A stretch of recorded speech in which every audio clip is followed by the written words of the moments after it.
Hola a todos y bienvenidos a otra video lección de PrepMe.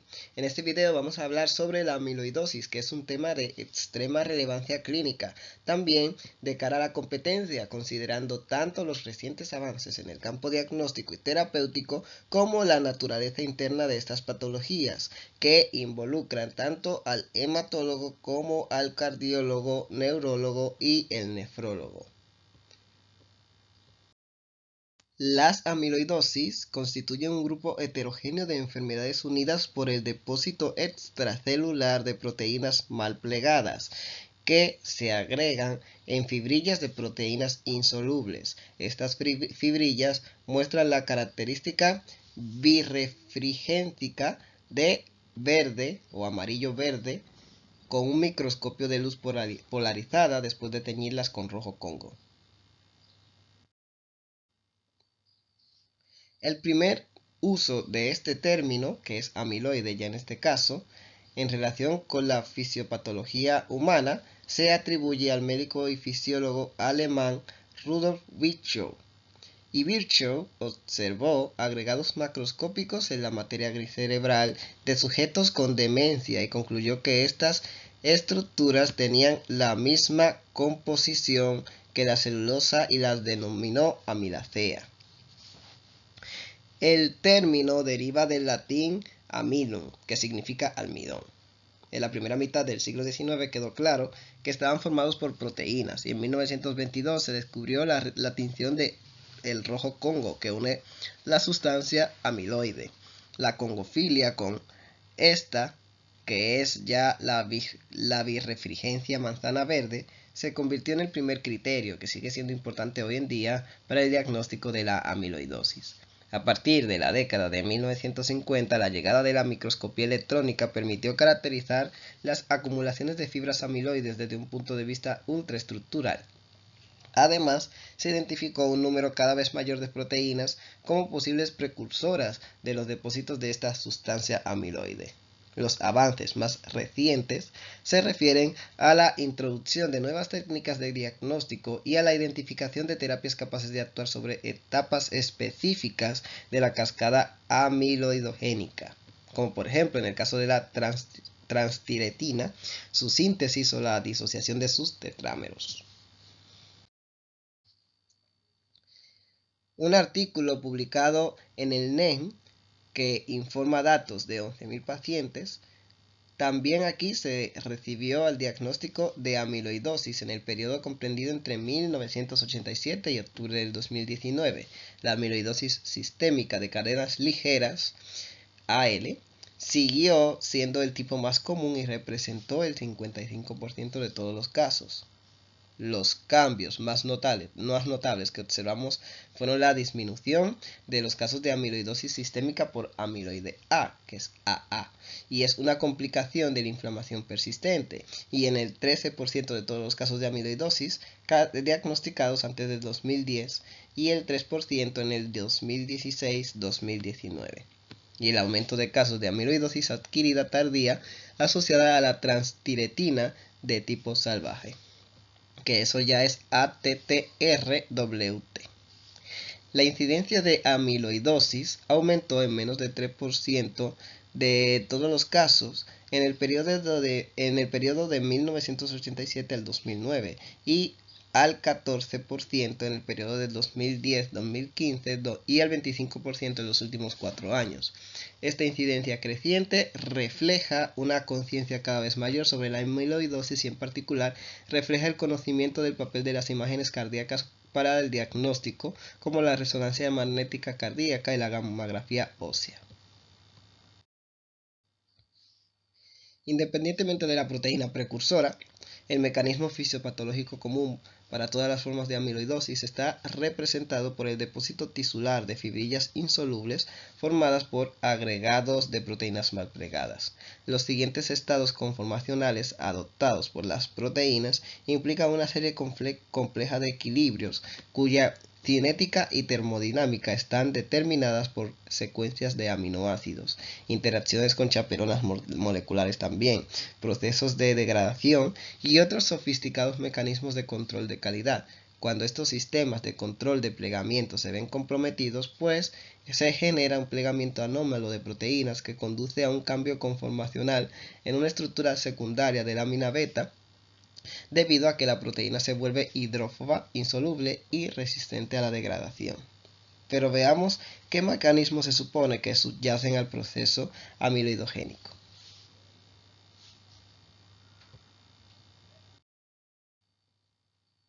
Los mecanismos subyacentes a la amiloidogénesis aún no se han aclarado por completo. Sin embargo, se plantea la hipótesis de que estén involucrados factores como las características intrínsecas y la concentración local de precursores amiloidogénicos, sus interacciones con la matriz extracelular o las proteínas de la membrana, así como cambios en el pH y otros factores locales. El potencial amiloidogénico de una proteína depende de hecho de varios factores que no son mutuamente excluyentes. Aquí hay una propensión intrínseca al mal plegamiento, remodelación proteolítica de la proteína en fragmentos amiloidogénicos y mutaciones en la secuencia de aminoácidos de la proteína. De hecho, las mutaciones genéticas en la proteína precursora pueden conducir a la síntesis de proteínas inestables con tendencia a polimerizarse en fibrillas. Una cinética de tipo sigmoide que reconoce a través de tres fases distintas, una fase de latencia, una fase exponencial y una de equilibrio, que también es llamada fase de meseta. En la parte de la latencia se requiere un periodo de tiempo extremadamente largo para que los monómeros se agreguen y a través de un proceso termodinámicamente desfavorable en estos casos. Los primeros agregados suelen ser bastante inestables y pueden simplemente disociarse para generar especies solubles. Una vez superado este obstáculo inicial, la agregación avanza rápidamente. Durante la nucleación, los monómeros sufren cambios conformacionales y se unen para formar un núcleo oligomérico. La transición a la fase de elongación se produce mediante la acumulación de núcleos oligoméricos que actúan como semillas para la formación de protofibrillas. Durante la saturación, a partir de las protofibrillas, se producen fibrillas maduras con estructuras betas cruzadas, estables y ordenadas. Las fibrillas así generadas pueden causar daño orgánico, mediado tanto por la subversión de arquitectura tisular debido a los depósitos de amiloide, como por el efecto citotóxico directo de los oligómeros de amiloide aún solubles. Aunque cada tipo de sustancia amiloide está formada por una proteína fibrilar diferente, los diferentes depósitos comparten propiedades histoquímicas y estructurales similares. De hecho, cuando se observa al microscopio electrónico, las fibrillas de amiloide aparecen como polímeros rígidos, no ramificados, similares a cuerdas con un diámetro de aproximadamente de 7 a 13 nanómetros y hasta varias micras de largo, 4 o 5. Cada fibrilla a su vez está formada por 2 a 4 protofilamentos y cada uno de ellos aproximadamente de 2 a 7 nanómetros de diámetro, enrollados entre sí o asociados lateralmente mediante enlaces de hidrógeno. Los protofilamentos en todos los tipos de amiloide siempre muestran una configuración de lámina beta o de lámina plegada en una disposición antiparalela. Por lo tanto, las láminas beta se apilan en capas orientadas perpendicularmente al eje largo de la fibrilla de amiloide. Esta estructura representa un estado mínimo de energía extremadamente estable, tanto hemodinámicamente como de manera mecánica. La nomenclatura actual utilizada para la amiloidosis fue definida por el Comité de Nomenclatura de la Sociedad Internacional de Amiloidosis. Según esta nomenclatura, la proteína fibrilar amiloide se define con la letra A, seguida de una abreviatura que indica el precursor amiloidogénico específico. Por ejemplo, cuando las fibrillas del amiloide surgen de la transtiterina, La proteína de fibrilla del amiloide se llama ATTR, mientras que la patología se llama amiloidosis ATTR. Las variantes de la proteína amiloide asociadas con amiloidosis hereditaria se denominan según la sustitución o eliminación de los residuos de aminoácidos específicos en la proteína madura. Luego se enumera el nombre del aminoácido involucrado y la posición de la mutación. Por ejemplo, la mutación B30M, la valina se reemplaza por la metionina en la posición 30. Aquí, entonces, las reglas recomiendan el nombre hereditario en lugar de familiar para enfermedades amiloides asociadas a proteínas mutantes. Y aquí lo tenemos.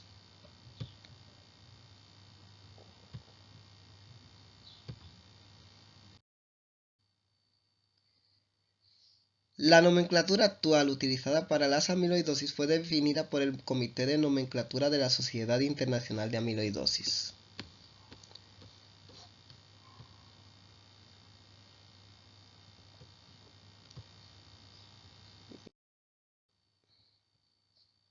La clasificación actual de la amiloidosis en la práctica médica se basa en el tipo de proteína amiloide involucrada. Hasta la fecha se han identificado 37 polipéptidos como potencialmente amiloidogénicos en humanos. La mayoría de ellos son proteínas pequeñas, la mitad tiene menos de 100 residuos de aminoácidos, solo 4 tienen más de 400 residuos y ninguna tiene más de 700 residuos. Se conocen más tipos de amiloidosis y están clasificadas en adquiridas o hereditarias, así como en localizadas o sistémicas, según afecten a uno o a más órganos y tejidos respectivamente. Algunos tipos de amiloidosis, como la ATTR, pueden representarse como depósitos localizados o sistémicos. La tabla 1 proporciona una lista de los principales tipos de fibrillas de amiloide y de sus precursores en humanos.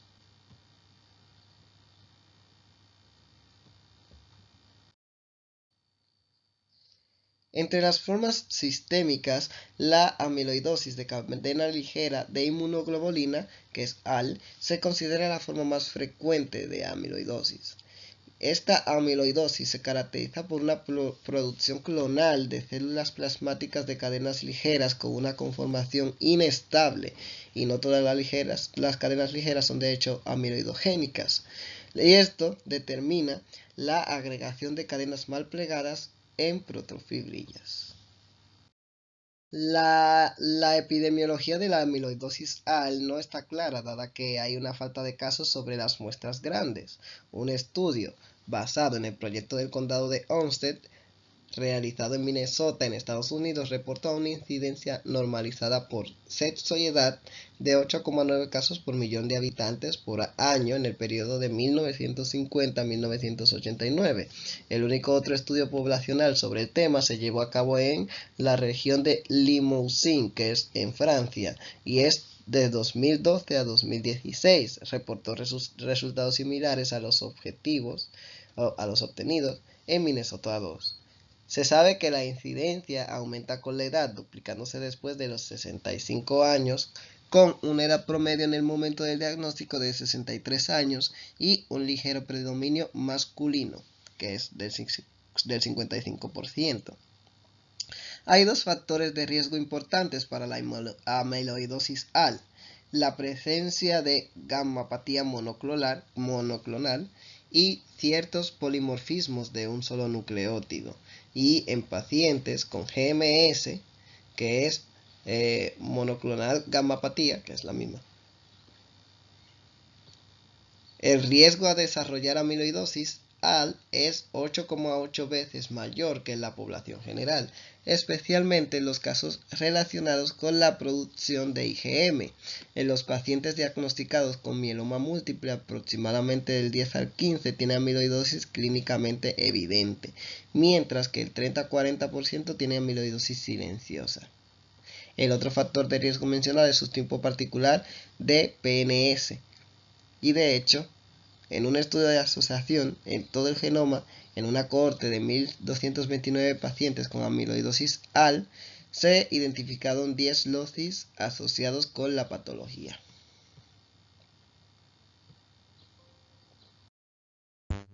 Las manifestaciones clínicas de la amiloidosis A dependen de los órganos y los tejidos afectados.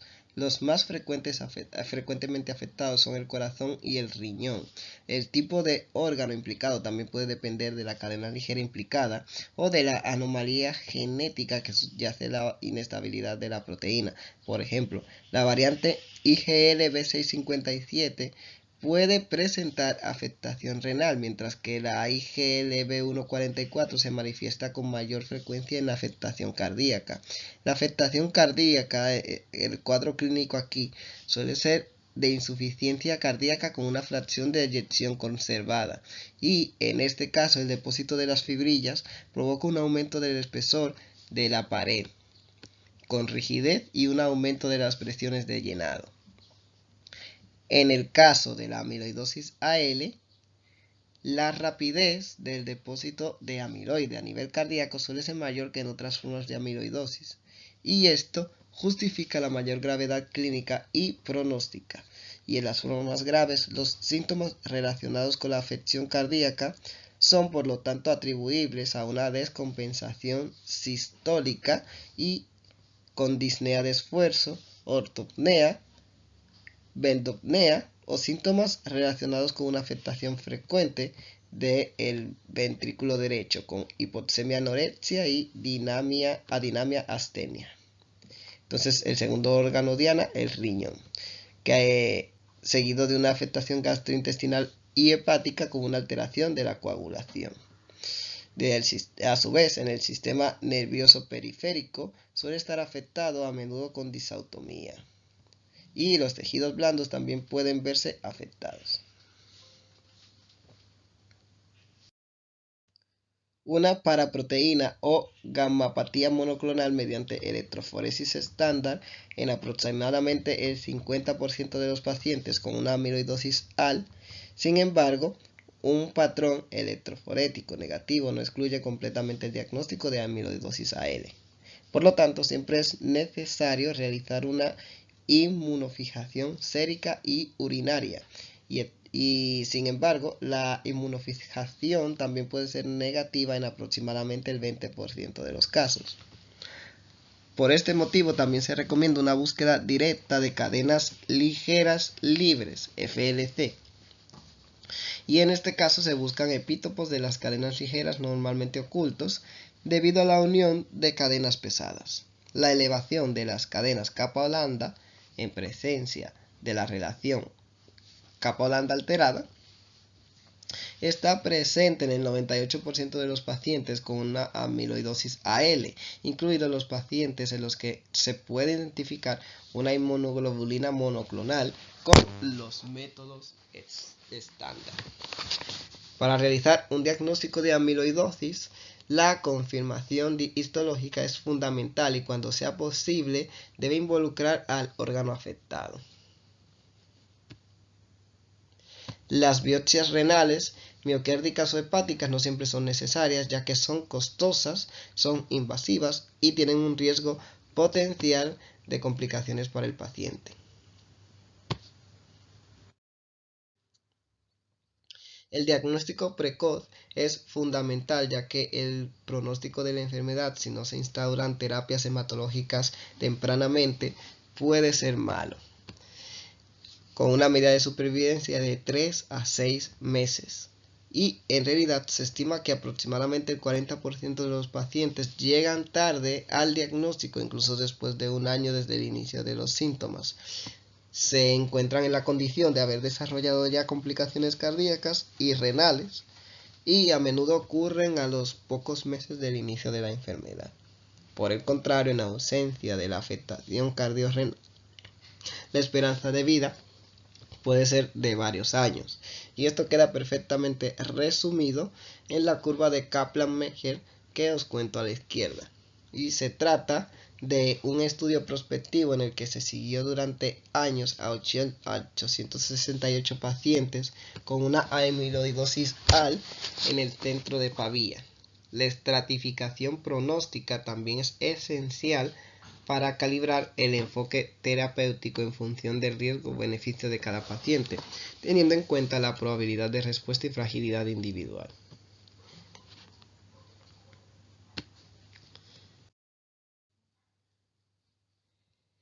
autotrasplante de médula ósea. Aproximadamente el 20% de los pacientes con un nuevo diagnóstico de amiloidosis AL se consideran aptos para recibir un autotrasplante de células madre o hematopoyéticas. Aunque la evaluación de este tratamiento se realiza individualmente, las directrices actuales indican algunos criterios para la selección de los pacientes.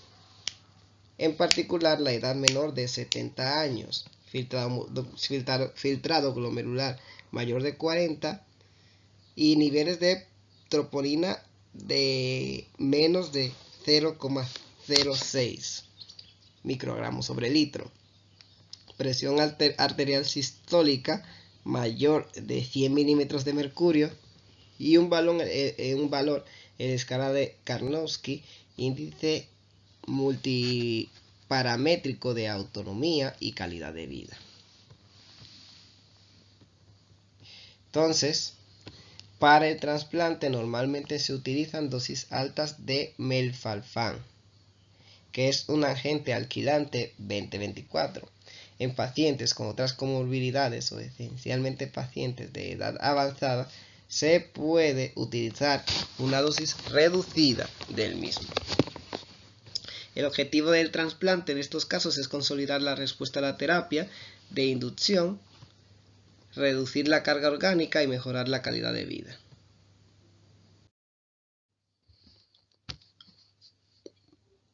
La evaluación de la respuesta se basa en criterios hematológicos y orgánicos establecidos por la Mesa Redonda sobre la investigación, la clínica de amiloidosis de cadenas ligeras de inmunoglobulinas y es de crucial importancia para la estratificación pronóstica de los pacientes 13, 45, 46.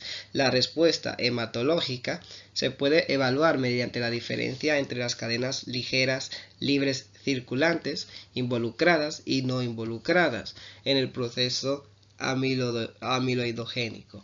Si, por ejemplo, las cadenas libres anormales son alfa, estas últimas son las involucradas. Y la diferencia en este ejemplo vendrá dada por la IFLC, UFLC, es decir, alfa menos K. Y una respuesta completa se define por la normalización de la DFLC con una inmunofijación sérica, urinaria y negativa, y otros modos de respuesta a la enfermedad hematológica se definen como una respuesta parcial muy buena.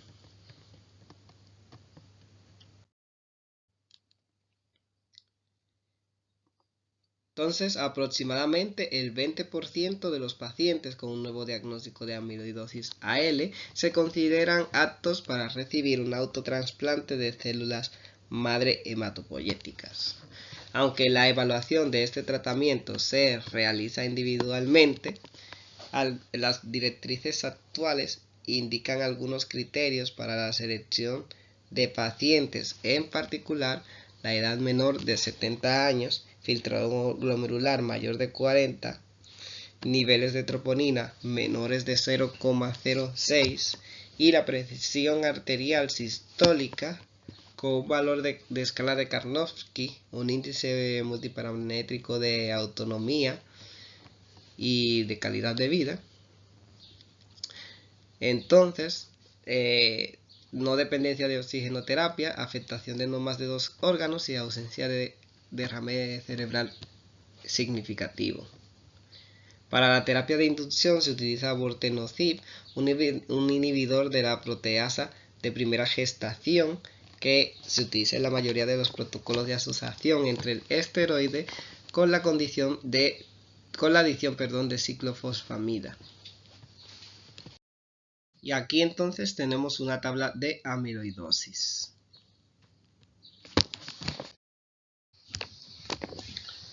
La amiloidosis ATTR es una enfermedad sistémica que es caracterizada por el depósito extracelular de fibrillas del amiloide compuestas de transtiretina. La transtiretina es una proteína secretada por el hígado y esta transporta las hormonas tiroides y el retinol a la sangre.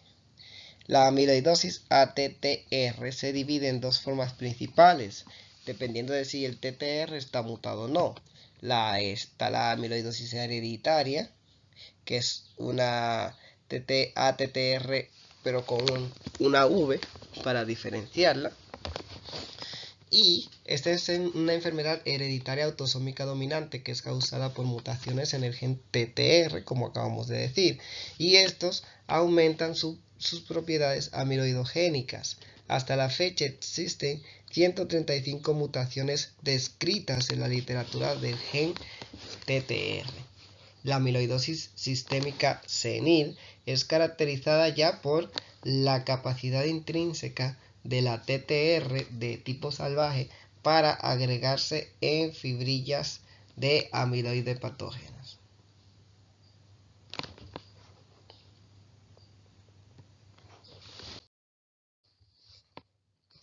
Actualmente no hay datos suficientes para definir con precisión la incidencia y la prevalencia de amiloidosis ATTR.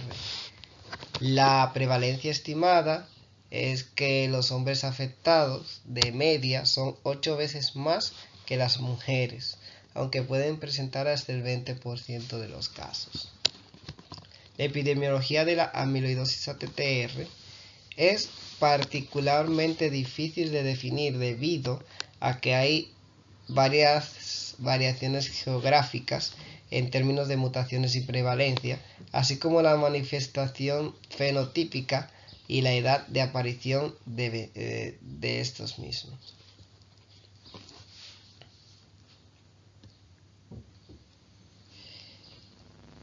TTR-FAB se considera una enfermedad endémica de Portugal, donde se describió inicialmente en el 1928, Japón y Suecia 19 y 25 respectivamente, aunque también se han registrado algunos casos en China, Taiwán, Corea del Sur, Italia y Alemania. Los signos y síntomas de la amiloidosis ATTR, tanto hereditarios como relacionados con la edad, estos casos incluyen miocardiopatía, que aquí hay una infiltración miocárdica y aumenta progresivamente el espesor de las paredes ventriculares izquierda y derecha y el tabique interventricular. Por lo tanto, la afectación cardíaca por la amiloidosis ATTR, generalmente se identifican cuando se desarrollan signos y síntomas de miocardiopatía restrictiva y o HEP. Sin embargo, está representada y suele observarse en estadios avanzados de la enfermedad, mientras que la afectación cardíaca puede ser más leve e incluso asintomática en periodos más tempranos. Dado que el sistema de conducción también se ve afectado con frecuencia, pues los bloqueos de rama, el bloqueo auriculoventricular y el sinoauricular no son infrecuentes. La afectación de las válvulas cardíacas o del engrosamiento y la formación de nódulos difusos en las valvas, condicionando grandes variables de regurgitación valvular. La polineuropatía, que es más típica en pacientes con la TTR, ocurre aproximadamente en el 50% de los pacientes con una enfermedad cardíaca ATTR22.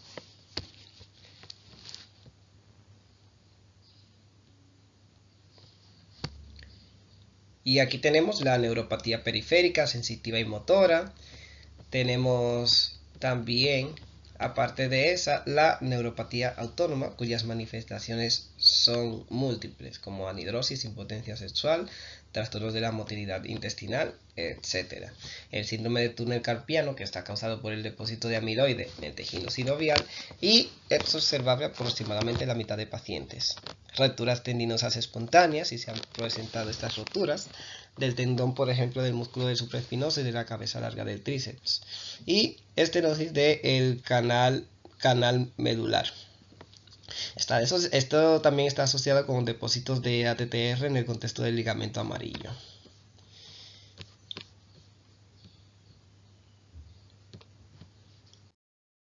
La clínica de las formas hereditarias de amiloidosis ATTR es extremadamente heterogénea, ya que depende de la mutación específica y de su penetrancia, así como de diferencias étnicas y geográficas. La manifestación fenotípica varía desde la afectación únicamente neurológica, como es en el caso de las FAP, y la coexistencia de una patología neurológica y cardíaca hasta una miocardiopatía aislada. La sospecha diagnóstica de amiloidosis cardíaca debe situarse ante la presencia de signos clínicos de laboratorio y de imagen en un contexto sintomático sugestivo. En primer lugar, el engrosamiento de la pared del ventrículo izquierdo constituye uno de los hallazgos ecocardiográficos más frecuentes en el caso de una amiloidosis cardíaca. Junto a esto, a menudo es posible observar dilatación biauricular y engrosamiento de la pared del ventrículo derecho en ausencia de una dilatación significativa del ventrículo izquierdo o una disfunción sistólica. La reducción de la amplitud del complejo QRS se presenta con una mayor frecuencia en pacientes con ALCA, y la presencia de voltajes normales y en algunos casos incluso altos no permite excluir el diagnóstico de amiloidosis cardíaca, ya que es la relación entre los voltajes del QRS y del grado de engrosamiento de la pared que define la pseudohipertrofia característica de la amiloidosis cardíaca. La elevación de los niveles circulares de índices de daño miocárdico, específicamente en CTN y BNP, debe representar un elemento de sospecha, en particular en las categorías de pacientes de riesgo. Por ejemplo, pacientes con una gammapatía monoclonal o portadores de mutaciones del gen TTR. Finalmente, la naturaleza multisistémica de la amiloidosis requiere, además de la búsqueda de antecedentes familiares, también la búsqueda de afectación extracardíaca, en particular la neuropatía, el daño hepático y el daño renal.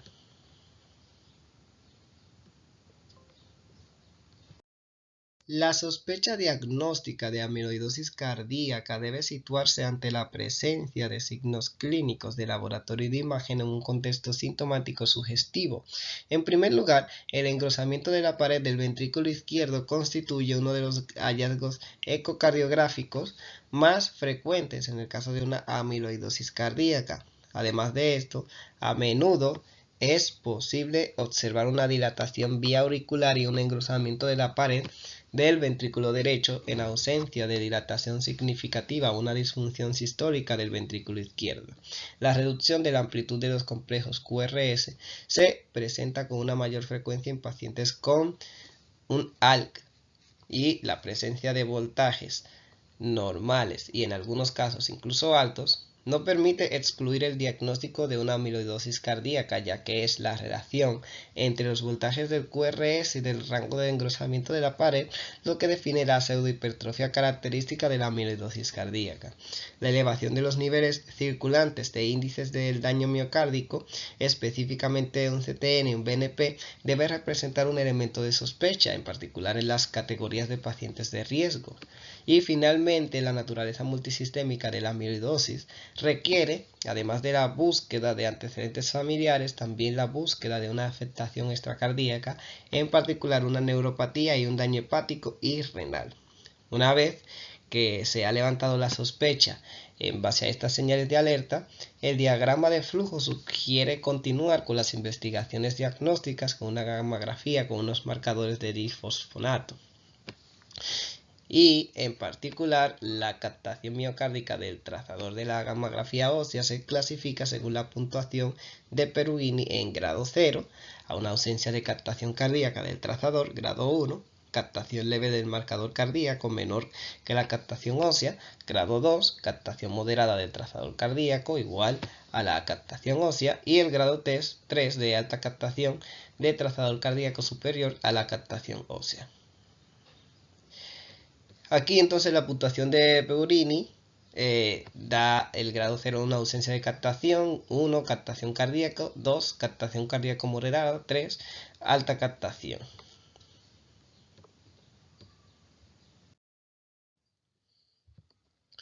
Una vez que se ha levantado la sospecha en base a estas señales de alerta, pues el diagrama de flujo sugiere continuar con las investigaciones diagnósticas con una gammagrafía con marcadores de difosfonato. Y estos son 99 MTC de PD, por ejemplo, que esto ya es hidroximetileno difosfonato, y el 99 MTC PYP, que es el pirofosfato.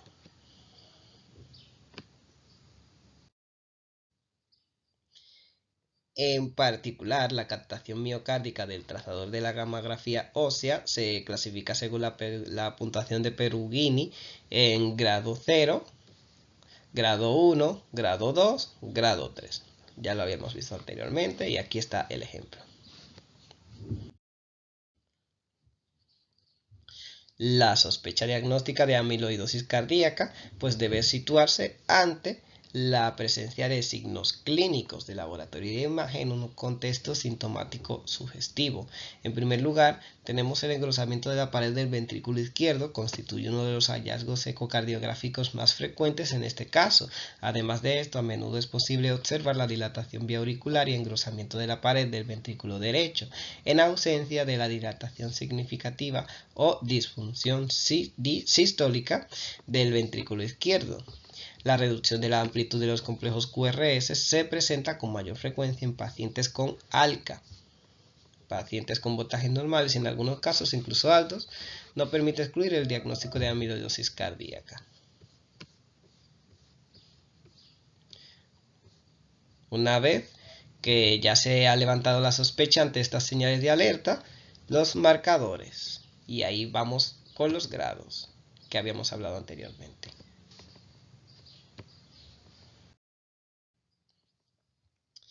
El curso clínico de la amiloidosis ATTR es más variable que la amiloidosis ATTR-WT. Los pacientes no tratados con la ATTR-V tienen una mediana de supervivencia de 2,5 años, mientras que ATTR-WT tiene una media de supervivencia de 3,6 años. La amiloidosis de ATTR-V de inicio temprano progresa lentamente y la muerte se debe producirse en un promedio de 12 años después del inicio de la enfermedad.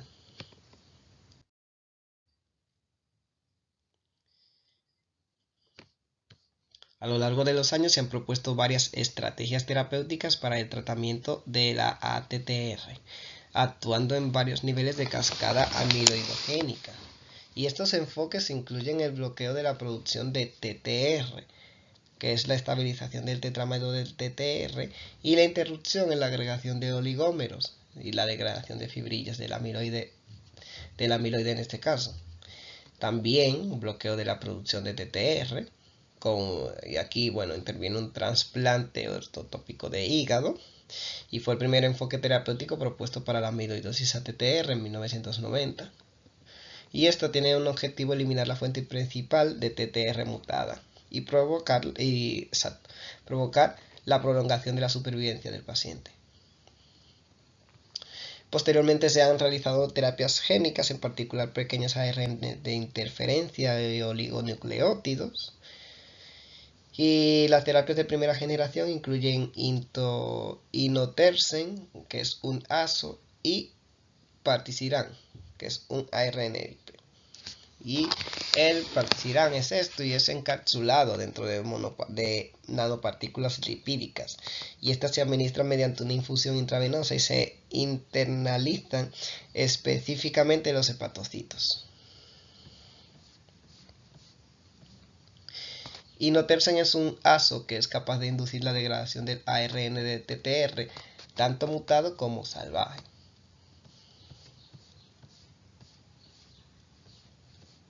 Las terapias de segunda generación incluyen vutrisiran, eplontersen, y hay un nuevo enfoque de edición en genes in vivo basado en el sistema de CRISPR-Cas9, administrado mediante la infusión intravenosa, cuyo objetivo es modificar el gen TTR en los hepatocitos.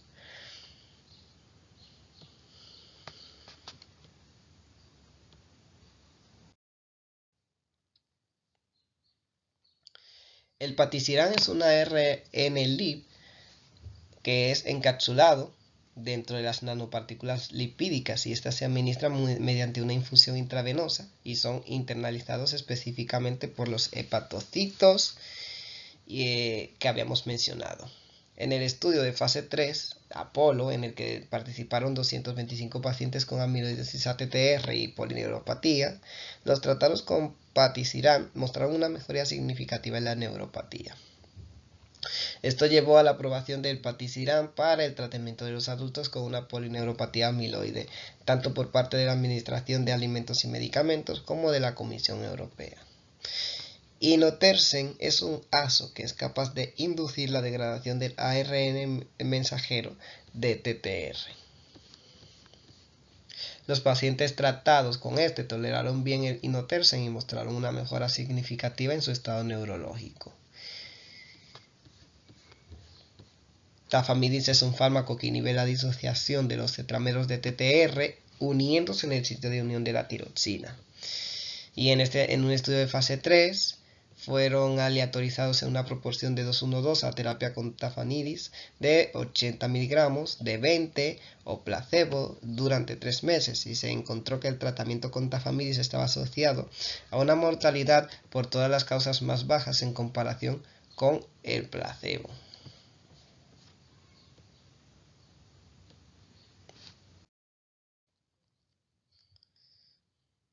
El tafamidis es un fármaco que inhibe la disociación de los tetrámeros del TTR, uniéndose al sitio de unión de la tiroxina, como habíamos mencionado.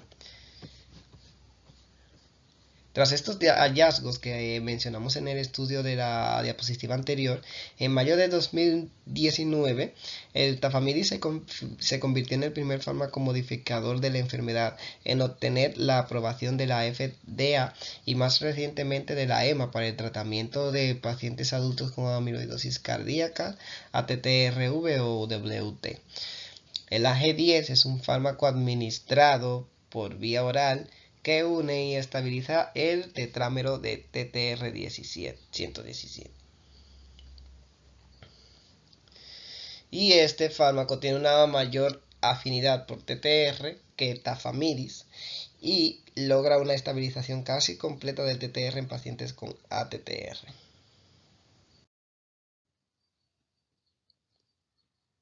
Y aquí, bueno, tenemos esta tabla que hace un versus de la amiloidosis AR y ATTR como una especie de diagnóstico diferencial.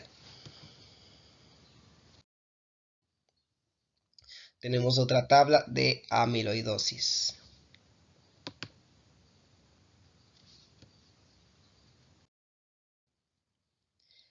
Entonces tenemos la amiloidosis AA, que es reactiva sistémica secundaria y es una forma de amiloidosis secundaria causada por el depósito de fibrillas de AA y están derivadas de la proteína de fase aguda amiloide A sérica. Se asocia a inflamaciones de muy larga duración o enfermedades neoplásicas, como enfermedades reumáticas, inflamación intestinal, osteomielitis crónica, linfoma Hodgkin, cáncer riñón, fiebre mediterránea familiar, tuberculosis, uso crónico de heroína o depósito de amiloide. En este caso se produce principalmente en el hígado, en el bazo y los riñones, y el cuadro general es, por lo tanto, de proteinuria, hepatomegalia y esplenomegalia.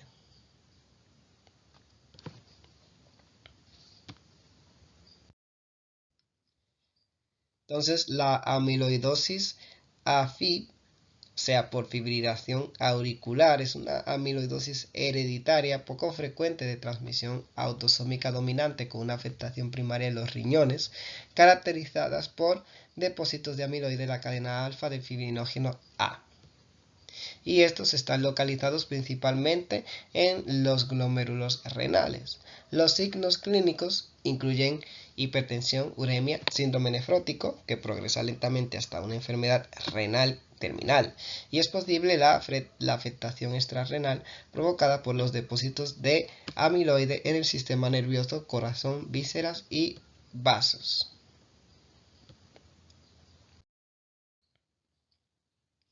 Tenemos que anteriormente se pensaba que era una forma rara y es la amiloidosis ALET2, que es proteína del factor quimioatrayente de leucocitos 2, y en realidad presenta una forma común de amiloidosis renal, que es solo superada por la AL y la AA. Además, que es una forma común de amiloidosis renal y también hepática, y es con un cuadro clínico relativamente indolente. Es particularmente frecuente en algunos grupos étnicos y comienza con una proteinuria, hipertensión, reducción de la filtración glomerular, dando como resultado una insuficiencia renal progresiva. Pueden existir depósitos extrarrenales en hígados, pulmones y glándulas suprarrenales. Amiloidosis causada por la apolipoproteína A1 o ApoA1 y se caracteriza por la afectación primaria de los riñones, que es caracterizada por los depósitos de amiloide en el intersticio de la médula renal y niveles plasmáticos bajos de ApoA1 y progresión lenta. Los principales signos clínicos en este caso son hipertensión, proteinuria, hematuria, edema, secundarios a una insuficiencia renal crónica que produce una enfermedad renal terminal. Se han descrito pacientes con hepatoesplenomegalia, miocardiopatía progresiva y afectación de la piel, testículos y también glándulas suprarrenales. La amiloidosis lisozima es una amiloidosis hereditaria poco frecuente con una afectación primaria en los riñones y es caracterizada por depósitos de amiloide en los glomérulos y en la médula renal, tracto gastrointestinal, hígado y bazo. La progresión de la enfermedad es lenta. Los signos clínicos incluyen náuseas, incluyen vómitos, dispepsia, gastritis, hemorragia gastrointestinal, dolor abdominal, insuficiencia hepática, síndrome seco, púrpura, petequias, linfadenopatía y disfunción renal.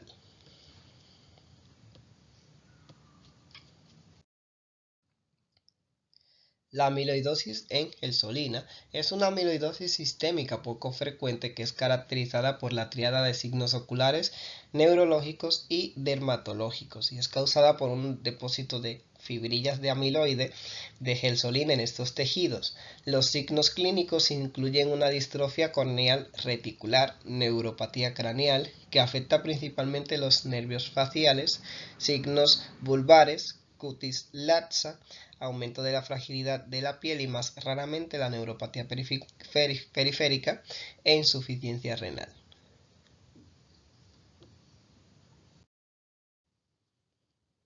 La amiloidosis B2 o microglobulina o amiloidosis asociada a diálisis, en esta se desarrolla en los pacientes sometidos a hemodiálisis crónica debido a la acumulación de B2 microglobulina predominantemente a nivel de las articulaciones. Las principales manifestaciones clínicas incluyen el síndrome del túnel carpiano, dolor en el hombro por una infiltración del ligamento coracomial y masas subcutáneas de hiperpigmentación de la piel.